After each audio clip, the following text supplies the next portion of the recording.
So let's take a look at the layers palette. There's a lot of different things that we have available to us that will be helpful when making selections and taking a look at our composition and creating our composition. So let's jump in and take a look at that. So here we are in Photoshop. I've already downloaded 5 images from pexels.com. There's a lot of free sites out there to get stock photos that you can use for practicing. Pexels.com is one, PX here is another. There's quite a few out there. Just take a look. Just for the practice sake of just working with Photoshop, I went out and found some really cool images here by some various artists and various photographers on pexels.com. So let's take a look here. I've got this background here of this mountain, and then I've got some golfers, or actually a golf course, and then I've got a waterfall and some golfers on a golf course, and then some plants here that I'm going to use in the foreground for just to give it a little bit more depth and a little bit, I'm going to blur those out. Okay, so as you can see in our layers palette here, we've got different layers, and the background right now is empty. I could technically delete that, but for now, I'm just going to keep that there. At the bottom of our layers panel, we've got some different buttons. For instance, our masking tool, or masking button. So if I select, say, this one up here, this mountain, I can actually create a mask. Okay, right now I'm just going to delete that. And that's used for non-destructive editing. And once we get into making a selection in the next video, we're going to see how helpful that is in non-destructive editing, how helpful. And as we get into the editing in the next video with our selection tools, we're going to see how powerful non-destructive editing really is when it comes to working on a composition, making changes, and things like that.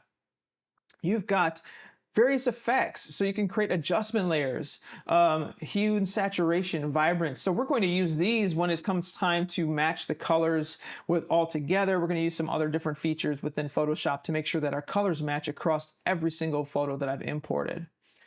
And then you've got a bin, so you can create a group. In groups, you can actually lump all of these together. So say I want to put that in there. Now I can close that down. If I turn that group off, just that image is turned on and off. You can put a whole bunch of images in there and effects and things like that. So you can group things together. This is extremely helpful when you're working on a much more complex composition where you've got text and layer effects and multiple layers and all sorts of things going on. Being able to group things together, label that group by double clicking, and you can call this background and things like that. That helps immensely when working with a larger project, especially if you're sharing this project with somebody else. Keeping things organized is definitely key. So I definitely use groups. Okay, for now I'm just going to delete that. Don't need that. And then to create a new layer, you're just going to click the plus sign, and just like that, I've got a transparent layer. If I grab a paintbrush here, let's grab some color. Just so you can see, right? There's my transparent layer. Turn it off, on, there you go. I'm gonna delete that too. So there's some different, and then of course our trash can. So if you make a mistake, want to delete an image, just drag it to the trash can, you're good to go.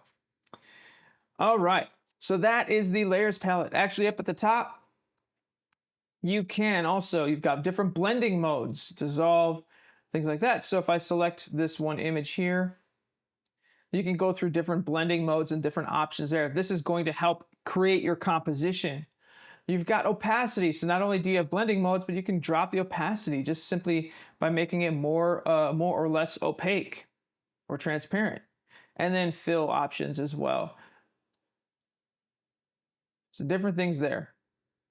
And then you can sort and hide by layer type. So if you've got layer text layers, well, obviously I don't have any text layers. Image, get rid of the text, right? There's all my files. I can get rid of that one. So there's all my files. So you can also organize and sort through a bigger project just by doing a filter here. That is a quick look at the layers palette. We're going to use this a lot in our next video when we start looking at different types of selections and using the marquee tool and things like that. We're going to start forming our composition in the next couple of videos. So with that, I'll see you in the next lesson.